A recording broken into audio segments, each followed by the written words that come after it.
lose it.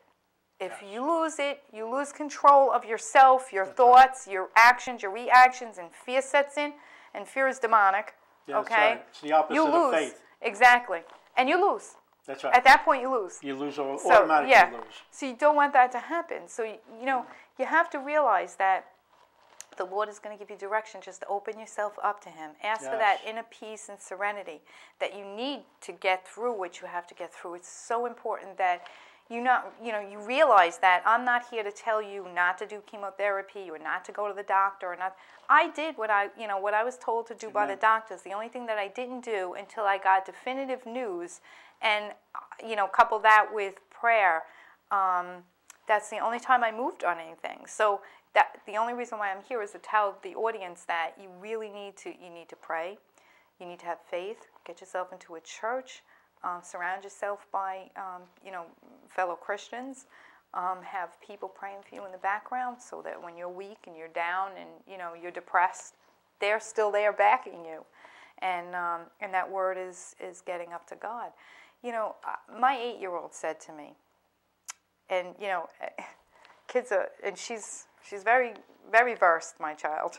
She's a great kid. And she looked at me one day and she said, Mommy, she says, here's how I think it.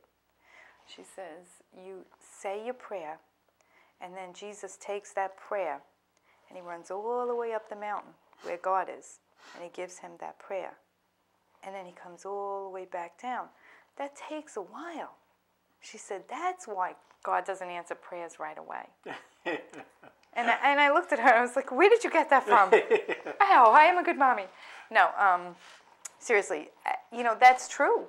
That is so true. That, it's not in your time. It's in the Lord's time. And so things could look the worst. And I know personally, I can't say their names, but I do personally know people.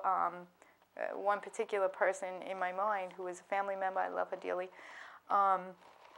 suffered, through the same, a different diagnosis, but, basically the same fate ultimately was death, who is healthy, vivacious, and the doctors are still baffled over it, and, living a healthy, happy life. She's a wonderful, wonderful, and the world would really miss her if she wasn't here. She's just a wonderful person.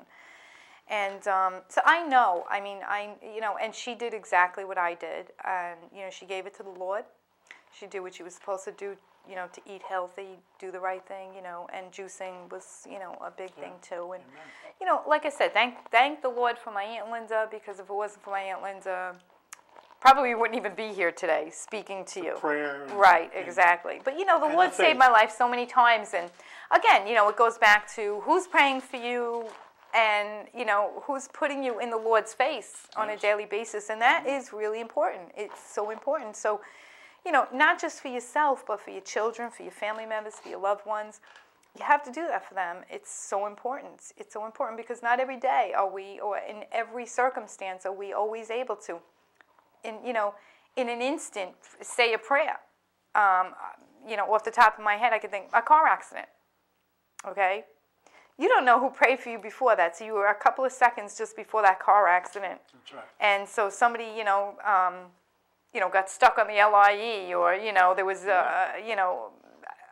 pile up, of cars on the LIE where you were backed and sitting in traffic and getting all angry when the Lord was just holding you back from, something catastrophic. Amen. So, you really, that's really important. And that's, that's intervention. That's, that's the way to do it. I know I keep talking. We have to take a break right now, but the reason we're going to take a break is two things. First of all, we were talking about faith. And the Word of God says that faith comes by hearing, and hearing comes by the Word of God. Right. And some people might say, well, I don't need to go to church, or I don't need this and don't need that. There's a reason why God wants us to be in fellowship with other Christians. Mm-hmm. First of all, because, like you said, your Aunt Linda is praying for you and interceding for you. Mm-hmm. And the second reason is we need the Word of God to penetrate inside of us. Mm-hmm. Because that's according to the Bible, that's how our faith is going to grow. Say, well, why was she healed and I know people that haven't been healed yet? Well, it has a lot to do with faith. Right. Has to do with your faith. It has to